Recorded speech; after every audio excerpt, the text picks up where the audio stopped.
We can start. Yeah, this is a brooder house where a 1 day old bird is raised. Standard, 1 day old bird is raised for the first 4 weeks. Now, the first step to follow when you are starting or preparing to bring this 1 day old bird is by cleaning the house. That's the first step. When you are talking about cleaning the house, you're supposed to make sure that you start cleaning from the roof, the wall, then the floor. That's the first step you're supposed to do. Cleaning and disinfecting. And cleaning is the first thing you're supposed to do. You're supposed to make sure that you mix clean water plus the omo or liquid soap for cleaning the room first. After cleaning the room, you're supposed to disinfect. The work of the disinfectant is to kill any bacteria which has been retained inside the room. That's the work of the disinfectant. Now, after disinfecting is supposed to be done 3 weeks before the arrival of the bats. That's what you're supposed to do. Then, after cleaning and disinfecting the house, you're supposed to make sure that there is a disinfectant at the doorway. When you talk about the disinfectant is the one helps you to disinfect yourself before entering the poultry house.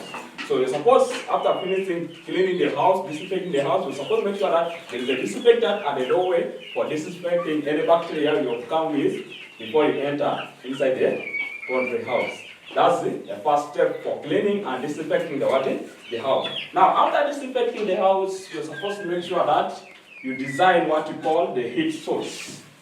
The heat source is this pot you see here. You're supposed to design the heat source in the middle of the brooder. The heat source is this one. You find that you buy this pot, then you put in notches around. Then you set, like this house is like a square. If you brought like 1,000 chicks, you make sure that where is the middle of this brooder. Then you put the pot, this heat source in the middle of the brooder. That's the first step after cleaning You're supposed to set the heat source in the middle of the brooder.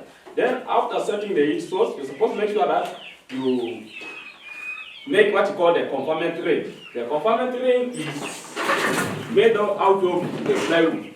You carry this plywood, this one here, then make something like a circle in the middle of the brooder.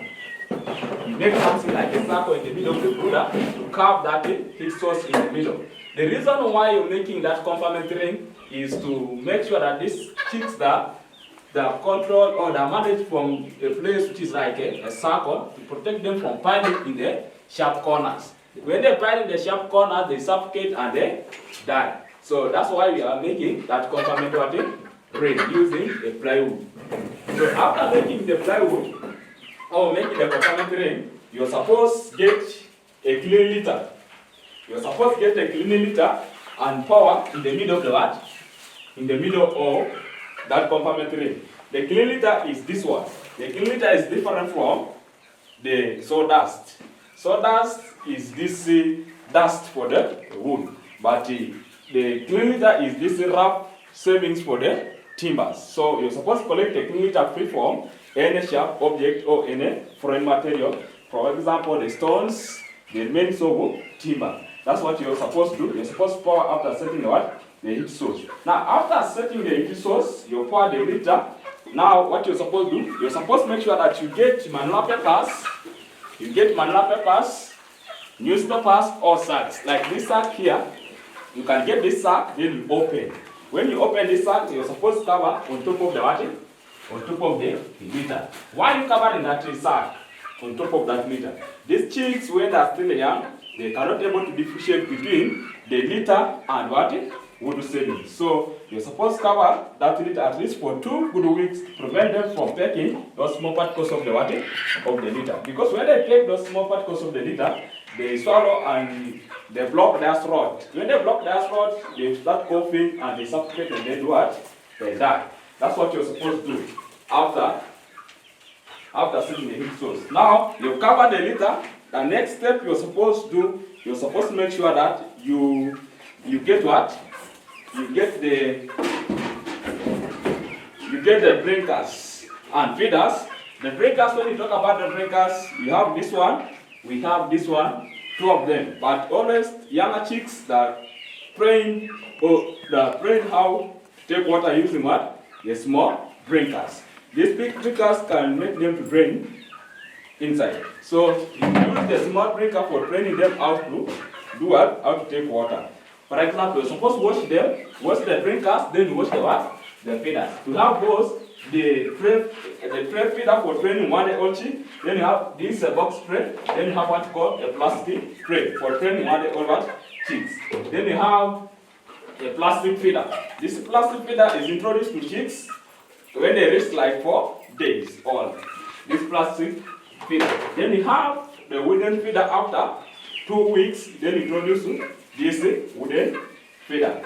Then you have a metallic feeder after 1 month and a half to 2 months. Introduce what you call the metallic feeder. Like the way you see these ones, you just hang it, then you see the size of the chicks, you raise them according to the size of the chicks. This is what you call the metallic feeder. So you're supposed to clean them after preparing the confinement ring inside the brooder. You're supposed to raise water. You're supposed to clean the blinkers and the feeders. You're supposed to make them clean. Then after cleaning them, the next step, you're supposed to make sure that you have a lighting system. A lighting system, for example, if you're in a village, you can use a what? Lamp. Or if you have electricity, you can use this one. Like the way you see, for us we have solar. So we are using solar for raising these chicks. You can set solar or you can use what? The lamp. And the work of the light is to favor the feeding of these chicks and their growth. That's the work of this light. After setting the lighting system, what you're supposed to again is that now these chicks that are going to arrive today, what you're supposed to know that you're supposed to mix glucose in clean water. You're supposed to mix the glucose in the clean water. For example, this is a drinker. You're supposed to make sure that it's very clean. Then mix this glucose in clean water. Then you pour inside this drinker. When you pour water here, you are supposed to pour, then you lock it. When you lock it, this is the outlet of the drinker, supposed to face your chest. Then you go inside the brooder house. You first lower down before you turn. That's what you're supposed to do. You mix the glucose inside the what? In clean water, then pour inside the drinker. At least the work of glucose is to reduce stress or to move stress from this part. Find that this part have moved the longer distance from all the way from Kampala up to here, this place of Soroti. So you're supposed to make sure that this glucose helps this chick to gain energy, to reduce stress, and to boost the immune system. This glucose is given to this bird at least for 1 hour. By the time they finish 1 hour like this, find out they've gained energy, they're active, they're alert. Now they now start doing what? Taking that droppings. So what you do now, you introduce feeds after 1 hour. That's what you're supposed to do. Now, the birds now that have arrived, you finish to mix the glucose inside the drinker with clean water. Now what you're supposed to follow that, you're supposed to examine these birds. For example, this is 1 day old bird. Assuming this is 1 day old bird, what are you supposed to examine from this bird? Now, in the box, you're supposed to make sure that you examine what you call abnormalities. What are some of the abnormalities? If maybe they're blind, there is what we call the crooked beak or crooked what? Toes. Then the uniformity, the size of this bird should all be what? Uniform. When you're examining them before, you put inside your house where you're going to raise them. So you're supposed to examine the chicks well. See that all the chicks, they are active, they are alert, they are not having any abnormality. The crooked clock or vent. Make sure that the chicks that are feeding and are helping themselves, the access of droppings is there. So that's what you're supposed to make sure that you examine when the chicks arrive to your farm. So after examining the chicks, you're supposed to make sure that you count these chicks before you put it inside. Now when you're counting them, you're supposed to pick it 1 by 1 from their box. Then you drain them out, take water inside the what? The drinker. You put it around that drinker. Then you continue counting them until you complete. By the period of time you complete counting them, you find that All now they are able to do what? To take what? Water. Now, after counting them, you're supposed to after counting them, you're supposed to make sure that these chicks that are feeding, they are active enough. So you're supposed to continue monitoring them when they're inside there. After counting, putting them inside now, you're supposed to continue monitoring them. What are you monitoring from these chicks? You're supposed to make sure that they are all what? Active, they are feeding, or they are taking all water inside there. Now, if they are not taking water, you get a string like this one. When you get the string and find that the chicks that are weak, they cannot able to take water or they cannot able to feed. First select by draining some maids of this glucose, then you drench like 1 to 2 drops. For example, this is a weak chick, 1 day old chick. So what you're supposed to do, you're supposed to make sure that you open the mouth. The chicks, they're not like the big birds. These chicks, what you're supposed to do, you're supposed to make sure that if it is weak, you put just a drop. 1 to 2, 3 drops. For example, 1, 2, 3. So that's when the chick is too weak. Even these younger birds, like these big birds, if they are weak, you find that the bird is not taking the drug you mix. What you're supposed to do, you're supposed to make sure that you help up by draining some drug, the one you mix, then you drench it like 1 to 2 meals 3 times a day. Find that weak bird, that sick bird can gain energy, or the drug can work and can able to do what?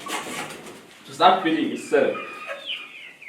That is how you're supposed to do what?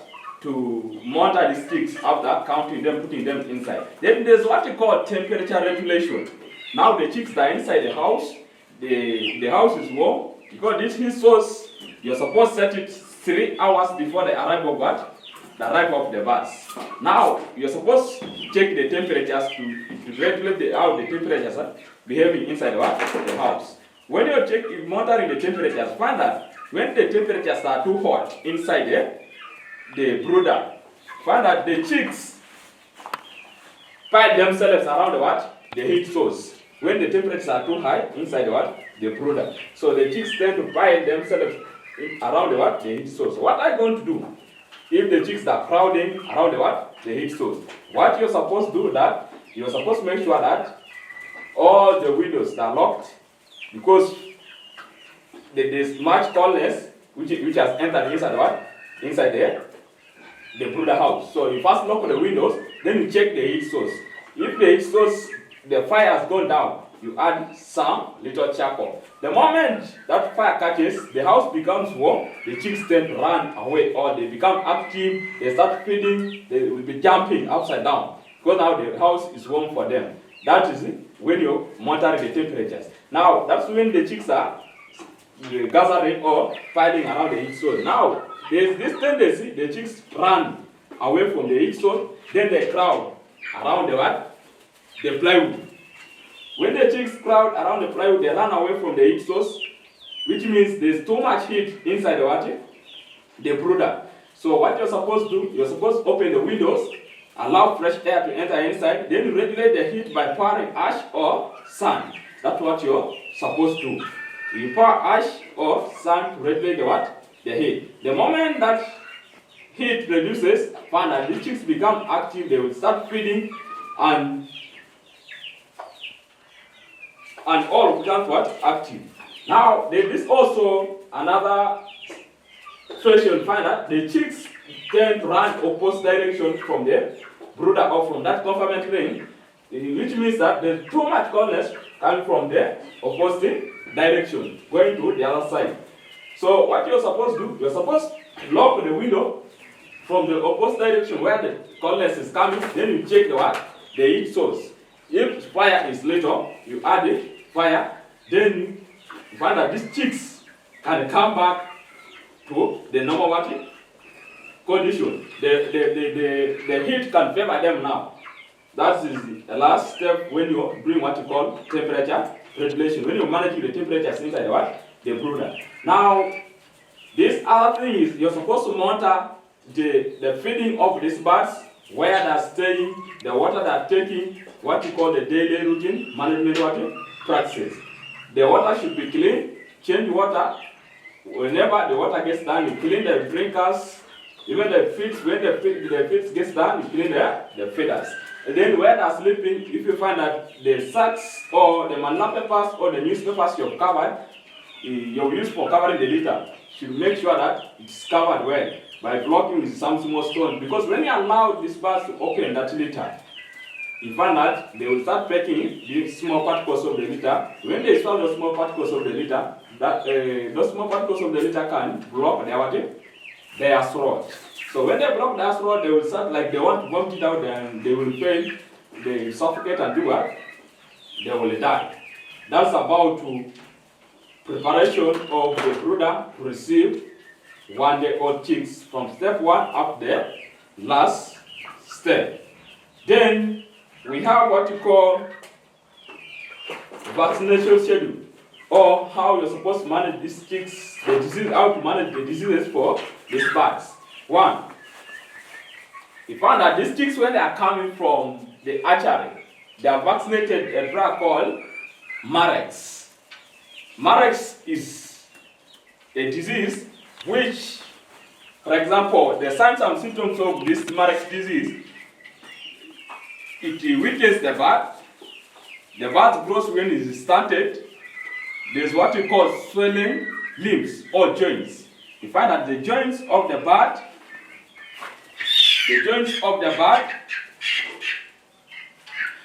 they, like here, you find that there are some swollen parts, like these joints that are swollen, or this parts of the wing. You find that they are swollen. So that's how Marex attacks the what? These birds. But always is the first vaccine given to these birds. The root is along the neck region, subcutaneous. Is where this Marex vaccine is what? Vaccinated. So after vaccinating Marex, the next vaccine given to this bird is NCD. NCD is a second vaccine given to this bird. When this bird reaches the 7th day, you're supposed to vaccinate against what? NCD. NCD is also a disease which is not easy. You find that if you delay to vaccinate, if you bypass the week of vaccination, you find that the signs and symptoms will occur. What are some of the signs and symptoms for this NCD disease? You find that the bird loses appetite. There's what you call not white, but green and yellow droppings when it's starting. Now, when the disease becomes chronic, the birds tend to hide their necks under the what? The wings. The birds tend to hide their necks under the what? The wings. That's the signs of NCD or Newcastle disease. Newcastle disease is vaccinated on the 7th day. Find that is what you call Newcastle plus. That's Newcastle plus infectious bronchitis. You have Newcastle plain, then Newcastle Lasota. So you can start either with Newcastle plus, that's infectious bronchitis, or Newcastle plain. Then after every 2 months, you're supposed to give it what we call Newcastle Lasota, or you repeat it, Newcastle plus. But always Newcastle vaccine is given on the 7th day. Then we have another vaccine called Gomboro. Gomboro, when you're buying, you cannot find in the bottle that is indicated what? Gomboro vaccine. But you find that it's indicated infectious basal disease. Infectious basal disease is another vaccine vaccinated to this bird on the 14th day. Infectious basal disease is another vaccine given to this bird. What are the signs and symptoms of this infectious basal disease? You find that when the bird dies, this part of the vent or the cloaca swells and becomes greenish or black in color. That's mostly the common sign for this Gomboro disease. Then the first vaccine, you're supposed again to repeat on 21 day. You're supposed to repeat NCD vaccine. NCD vaccine is repeated on the 21 day. If you started with NCD plus, that is infectious bronchitis, you're supposed to repeat with NCD plain. That's on 21st day. I told you the route of administering NCD vaccine is supposed to be eye, throat, or some people put it on nostril free. How are you going to apply it? When you're vaccinating, you're supposed to handle the band like this, then apply, then I say 1 drop per band. You're supposed to do it like this. Only 1 drop. Like that. Not double like this. So you're going to waste what? The vaccine. That is it. NCD on there. You're supposed to put the NCD on the 21st day or 21st. So after NCD, you're supposed to put the Gomboro 2. Gomboro 2 is the one supposed to be repeated. That's on the 50th week. Then after Gomboro 2, you're supposed to vaccinate against Poults. Poults is vaccinated on 6th week. Poults is vaccinated on the 6th week. So on the 6th week, you're supposed to vaccinate Poults, and Poults applied along the wing, or around the wing, what you call the wing wave. So this is the needle used for vaccinating Poults vaccine.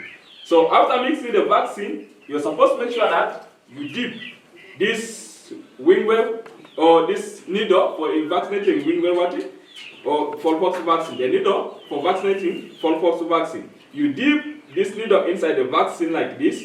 Make sure that you handle the wing like this. This is where you're going to apply the this vaccine of Poults This vaccine of Poults. So you dip the needle inside the vaccine like this. Then you pierce. There are some veins across this wing, but you find that don't pierce those red veins. You pierce in between of those veins is where you're going to pierce this needle until it penetrates the other side. When it penetrates, which means that vaccine which has been retained inside those or inside those holes, you find that it remains inside that wing wave. That's how you're supposed to vaccinate the Poults vaccine. Now, after every 2 months, you're supposed to repeat NCD vaccine, because Newcastle is not a disease. So every 2 months, you're supposed to repeat Newcastle vaccine. Then for typhoid, you're supposed to give it on the 8th day or on the 10th week or 8th week. Is when you're supposed to vaccinate against for typhoid. That's about vaccination. But I started explaining how to vaccinate, but I did not show you how you're supposed to mix the vaccine. Now, I'm going to show you how you're supposed to mix the vaccine.